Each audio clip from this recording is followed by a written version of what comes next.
मतदार यादी विशेष सखोल पुनरीक्षण सुधारित कार्यक्रम जाहीर. सांगली जिल्ह्यात 93.98% मतदारांचे डिजिटायझेशन पूर्ण. जिल्हाधिकारी डॉक्टर मैनाक घोष यांची माहिती.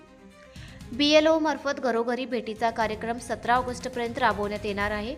नागरिकांना मतदार यादीतील माहिती अचूक राहण्यासाठी BLOना सहकार्य करण्याचे आवाहन करण्यात आले.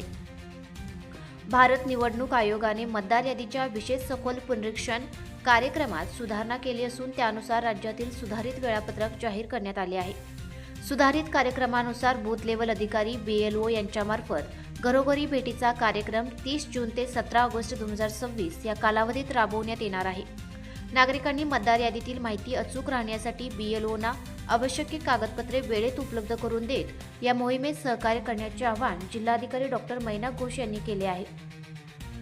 सांगली जिल्ह्यात विशेष सखोल पुनरीक्षण मोहिमेला चांगला प्रतिसाद मिळत असून 95,73,339 मतदारांपैकी 25,48,157 मतदारांना EFS वितरित करण्यात आले असून हे प्रमाण 99.02% आहे.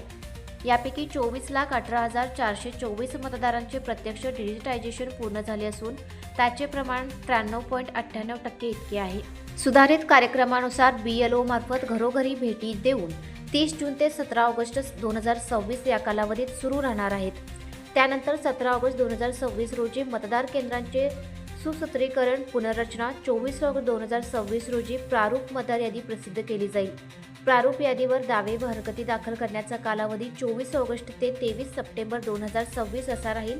नोटीस टप्पा दावे व हरकती निकालात काढणे 24 ऑगस्ट 2026 ते 22 ऑक्टोबर 2026 पर्यंत असेल. अंतिम मतदार यादी 27 ऑक्टोबर 2026 रोजी प्रसिद्ध करण्यात येणार आहे.